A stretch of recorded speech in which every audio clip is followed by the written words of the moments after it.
Living with intention. Living with intention has been the theme the entire month. And this schedule worked out interesting this month that I ended up bookending the month because next Sunday is a social Sunday. Normally it would have been potluck with COVID. I'm not sure what we're going to do, but this is the fourth Sunday and I was also preaching on the first Sunday. So living with intention on January 2nd, my goal was to try to help us all understand what does the word intention mean when it's used this way?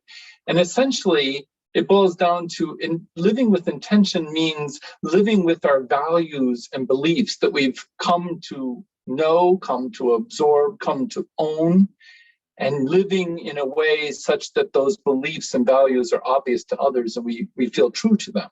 So that's what living with intention is. And I talked in that sermon about intentions versus goals because it was New Year's, right? And we're all setting New Year's resolutions or goals that we often don't fulfill. And they usually are out of our control and they're kind of fleeting and aspirational. Well, the next Sunday, the children's religious exploration class, when I was preparing the lesson, there was a suggested analogy that I'm going to share with you because I think it really helps me grasp this idea of intentions. So think of a car. Think of a car that if you could design the car according to your intentions, you would, whether it's the color, the style, the make, whatever. And don't think too hard about this.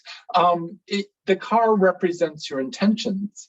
And so your intentions are how you drive through life, down the roads, taking different paths, turning right, turning left, that kind of thing.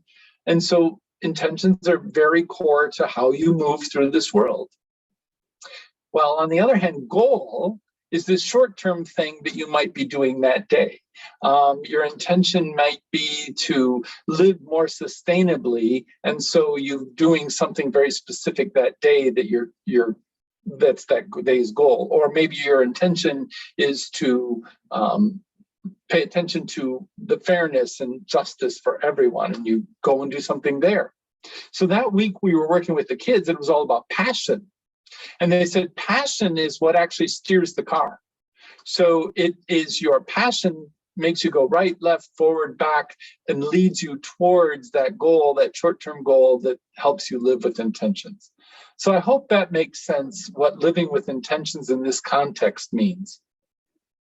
So then on January 9th, we were blessed to have Katina Danon follow up with her experience of a canoe trip through Maine that pretty much mimicked what Henry David Thoreau did about 150 years ago for 2.5 weeks in his way to live with intention. Henry David Thoreau, as I've said before, with Emerson and a bunch of others, were the founders of the Transcendentalist movement in New England in the early 19th century. And Transcendentalism is really, really focused. The shorthand would be a reverence for the divine in nature. And even though Thoreau is very well known for writing Walden and living in the first tiny house and communing with nature, he's also very well known for his canoe trip through Maine and talking about how he lived into those values of transcendentalism. And Katina talked about doing the same or similar trip, and she called it listening points, where there would be points along the trip where it was just, she was awestruck, and she was offered the opportunity to reflect on the divine, reflect inwardly, and just the experience of life in general. So that was a wonderful example of Henry David Thoreau. And then today, I wanted to combine two things. I wanted to stay on theme with living with intention, but I did not want to ignore Justice Sunday, which is our nickname for what we usually call the Sunday, the weekend of Reverend Dr. Martin Luther King Jr.'s birthday.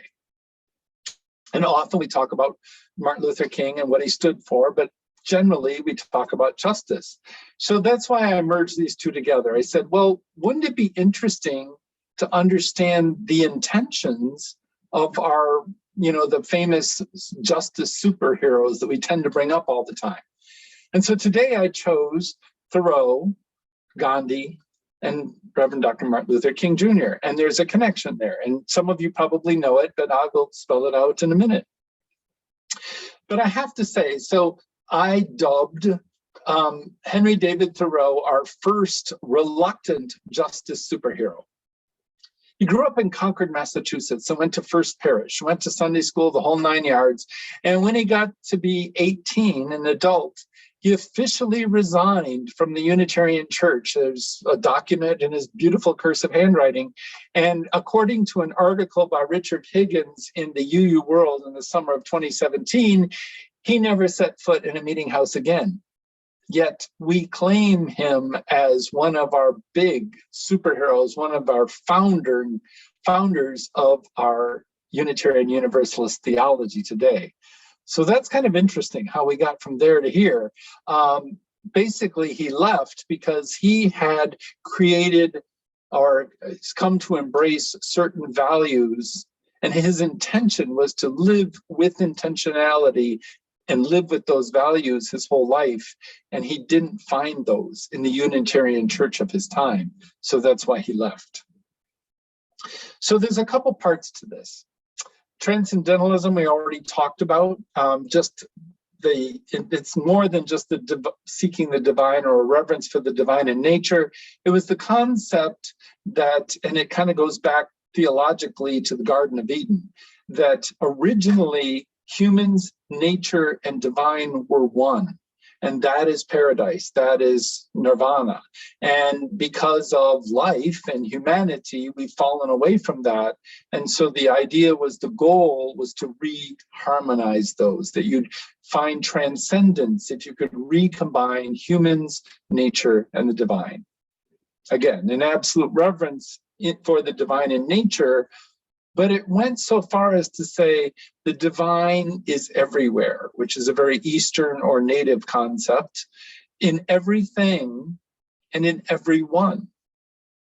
Well, if that's the case, then there's an obvious conclusion there, that if everything and everyone is created from the same stardust and love, like our opening reading, then by default, we all have the same inherent worth and dignity. And we all are interconnected.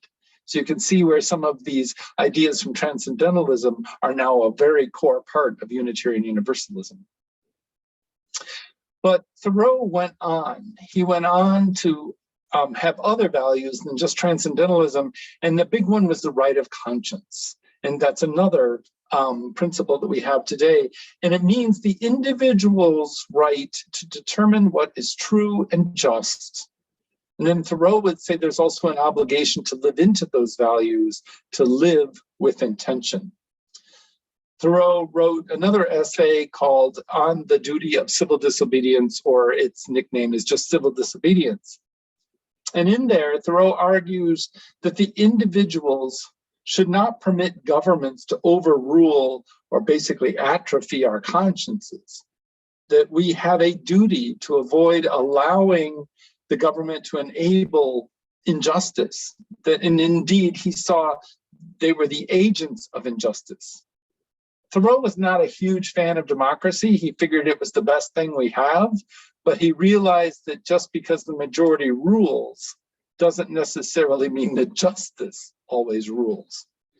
And Thoreau was, he protested, and he was motivated in part by his disgust with slavery, which of course went up against his ideal that people are created equal, and the Mexican-American War, the imperialism, that we would start a fake war with Mexico just to take over more than half of their territory. Now, what Thoreau did to live into this, he chose to not pay a poll tax, which is basically a tax so that you could go vote. It had nothing much to do with slavery or with the Mexican-American War, but he made a statement to say that by paying my tax, I am in a small way supporting these injustices that my government is doing. And so he'd rather go to jail for it rather than pay it. So he didn't pay it. He went to jail, and then somebody bailed him out, one of his relatives or friends, but he did make a statement on that. And so that was really an example of what he wrote in Civil Disobedience, that we as right with our rights of conscience, have a duty to rise up against injustice in whatever form it is. So today, Unitarian Universalism lifts up central themes and principles that Thoreau basically formed for us. And going back to that article, the author, it was titled Henry David Thoreau, The Original None. So many of you, I think, are used to that term. It's none, N-O-N-E, and it's referring to in modern day when people are asked what a religious affiliation they have, they're checking the none box, and they usually follow up with saying something like, I'm spiritual but not religious, meaning religious is synonymous with a denomination. So clearly Thoreau was the original none because he believed that it's an individual's discretion to go out in nature and find your own way and to find your path with civil disobedience. So in that article, they list 5 key tenets that come from our superhero, Thoreau, that are very much important in Unitarian Universalism today. So I'm going to read them kind of slowly because they are going to form our discussion questions later. So I'd like you to kind of mull around. Do you think our fellowships live into these? Are we living into these intentions? Or is there something that's not really something we do as an individual or as a fellowship? So the first one, a reverence for the divine in nature.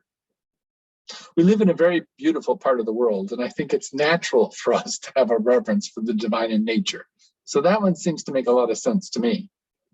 Number 2, an ethos of simplicity. And that was defined as using resources more wisely and preserving wilderness. And if there was any one thing I was going to say that's common across all 3 fellowships is a strong inkling towards sustainability, saving the earth, saving the planet, using resources more wisely and preserving wilderness. So I think we've got that one. Number 3, elevating the life of the spirit over the material. A lot of this comes from his writings in Walden, where he railed against what he saw as the consumerism and materialism, even in the early 19th century of American society. He hated the train. He thought it was ridiculous. Why do you need to get anywhere faster, right? Instead, he said all people should be paying attention to their own spiritual health and development, and not so much in consumerism. Think about where we are with that as an individual and as a fellowship. Number 4, kind of said it before, he was very much about justice, but specifically justice and inclusivity in matters of race. And the author of the article said, if Thoreau came to Concord, Massachusetts today and was walking up towards First Parish, he would see a huge Black Lives Matter sign and probably be shocked, because that wouldn't have been the theology or the congregation that he knew back in the 19th century. And he'd be very pleased. Which made me think, I know we all work for justice, particularly as individuals in all of our communities, but I'm not sure how much we do as a fellowship. And to my knowledge, none of our fellowships have ever had a Black Lives Matter banner, either outside or inside our buildings. So maybe there's an opportunity there. And number 5 is the search for wisdom in Eastern, earth-centered, and other world religious traditions. Thoreau was the first post-Christian. The Christianity didn't need to be the center theology of a religious organization. And he was very interested in Eastern religions in particular, which is how eventually he met Gandhi and they became friends. So those are the 5. Reverence for the divine in nature, an ethos of simplicity, elevating the life of the spirit over the material, justice and inclusivity in matters of race, and the search for wisdom essentially beyond Christianity. Today's Unitarian Universalism absolutely embraces these concepts. And I think I agree with the article, the author of the article. If Thoreau showed up at First Parish, he'd be very pleased today. So that's my original superhero, justice superhero, the one that we can kind of claim even if he abandoned Unitarianism early on. The second one is Mahatma Gandhi. Mahatma Gandhi, of course, was very instrumental. He was a spiritual and political leader or political icon. He actually wasn't a political leader in getting the British to leave occupied India and Pakistan, what is to now India and Pakistan. He was raised Hindi, but he became a very open person religiously, and he was a strong advocate for religious pluralism.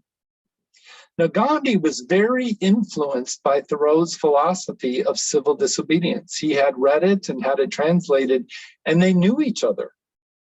Now, unlike Thoreau, who intentionally founded the Transcendentalist movement in New England and took credit for it and very much owned it, Gandhi rejected the idea that he was creating a movement. There's such a thing called Gandhiism. And actually, I went into Wikipedia and kind of read a little bit about it. And there's a quote there that really gives me a sense of Gandhi's values. Let me read it to you. He says, "There's no such thing as Gandhiism, and I do not want to leave any sect after me. I do not claim to have originated any new principle or doctrine. I've simply tried in my own way to apply the eternal truths to our daily life and problems. The opinions I have formed and the conclusions I have arrived at are not even final. I may change them tomorrow. I have nothing new to teach the world. Truth and nonviolence are as old as the hills." Clearly, modesty was one of his core values. So in summary, Gandhi's values that enabled the intentions he lived into are basically two primary things. One, that we should acknowledge and accept the truth that people are different at all levels. That's how he thought of it. But he obviously thought of it as one people, but basically in his world, it was most important to accept differences for what they are and live in a pluralistic society. So that's his first, that he called truth. And the second one was that one should never resort to violence to settle inherent differences between human beings at any level, from between two people, or two nations, or two races, or two religions. So that's my second justice superhero. And of course, the third is Reverend Dr. Martin Luther King Jr. And we can understand his values, his core values that led his intentions from a sermon that he did called "What is Man?" It was delivered at the Dexter Avenue Baptist Church in Montgomery, Alabama, in July 11th of 1954. In it, he stresses that all people are created in God's image and bear a responsibility to live accordingly. And he drew heavily on a very liberal Protestant white theologian at the time, Reverend Harry Emerson Fosdick, who said that the church should be a fountainhead of a better social order. The church should be leading it if you're following the Christian church, if you're following what Jesus taught and believed. And here's an excerpt from that sermon that I think really nails how he thought of essentially the inherent worth and dignity of every human being. I quote, "Man is not made to dwell in the valleys of sin and evil. Man is made for that which is high and noble. When I see how we fight vicious wars and destroy human life on bloody battlefields, I find myself saying, man is not made for that. When I see how we live our lives in selfishness and hate, again I say, man is not made for that. When I see how we often throw away the precious lives that God has given us in riotous living, again I find myself saying, man is not made for that.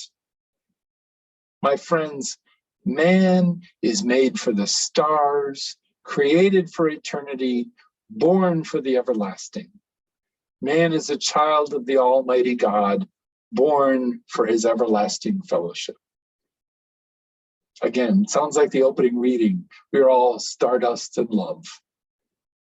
So MLK's values, the intentions he lived into, were an absolute belief in the equality of all people.